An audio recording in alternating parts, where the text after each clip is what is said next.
Hey everybody, this is Ty Terrell with iFast University. Today's video blog is about what I like to call sudden speed. And sudden speed is exactly what it sounds like. It's immediate 0 to 60 in less than a second. And this is where speed occurs a lot in sports. Now, we talk about acceleration in our industry and top end speed.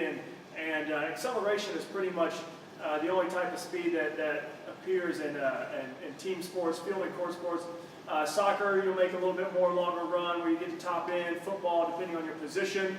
But when you're talking about volleyball, basketball, baseball, you'll start to enter into top speed. But when you talk about things like court sports, like volleyball and basketball, you almost never get out of your acceleration phase. A dead run full court doesn't occur a lot in the game of basketball. And I'm not saying it's rare, it's just compared to relative to the amount of times in a half-court setting that you're doing a sudden move here, whether it's on offense or defense, there's far more of those than there are of just flat-out full-court runs where you're actually getting close to top end. So my thought on this is, how do you manipulate a speed drill to address sport acceleration? And when I talk about that, that's when I'm talking about sudden speed. So sudden speed, let's say in basketball, I catch the ball on top of the key, and I'm trying to get into the lane. I need to get on my defender's hip. And what I mean is I need to get my shoulder to that defender's hip immediately, and I need to have a quick first step. It's that sudden burst, that initial burst, that explosion out of the cannon that gets me the edge on my defender and gets me by my defender. And you have to train that. It's different from training acceleration. So let's say in acceleration I'm going 10 yards. Well, that is not necessarily as sudden as going 5 yards. And it doesn't necessarily put as much emphasis on the first step as 10 yards does. And I'll give you an example. So for today, I'm doing a hip turn to a sprint to like a ball drop. So I'm dropping a ball, and the athlete's doing a hip turn and running towards the ball drop. And I'm about 8 yards away.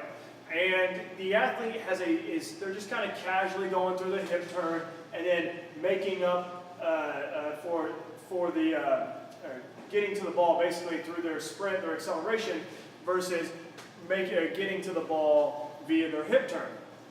And when I'm in a half-court setting, whether it's volleyball or basketball, I don't have a lot of times 4, 5, 6, 7 steps to make up ground. It's got to be, I don't even have an opportunity to make up ground. I've got to get it immediately. So what I do is I just close the gap.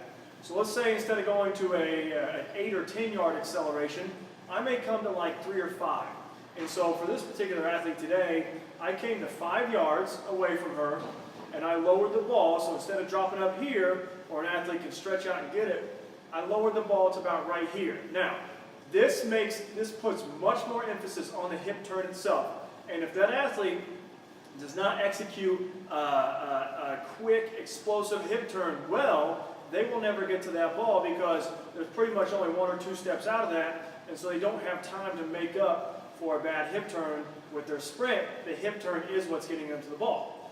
So basically, all this rambling is just for the thought of, when you're training your athletes for acceleration, and if you're training them for a court sport, just know that acceleration may be shorter in their game than it would be like in a traditional sense of acceleration, this 10, 15 meters that we might talk about or use. It's going to only be sometimes 3 to 5, 6 yards, meters, and that's it. 10 feet, 15 feet, and that's all I have. So they have to have the ability to have sudden speed, that initial, that first step that's explosive and dynamic, that shoots them out of the cannon. And you can adjust your drills in order for them to train that. You don't have to work in these huge spaces, these 10, 15, 20, 25 yard spaces. You can work in 5 yard spaces and develop that sudden speed. It's in an awesome way. So just something to think about. There are different levels of acceleration. There's different types of acceleration. Even in that acceleration, there's different energy systems being used. It's all alactic. It's all that power energy system. But that 1 to 2 second burst, there's actually stored ATP from what in textbooks. There's stored ATP a little bit in your body that you can access and use in that 1 to 2 seconds. And so if you have that sudden speed, you could be training your body to utilize that stored ATP with that sudden speed training there, just by shortening up your drill a little bit. So anyways, this is Ty Terrell with iFast University, and we'll see you guys tomorrow.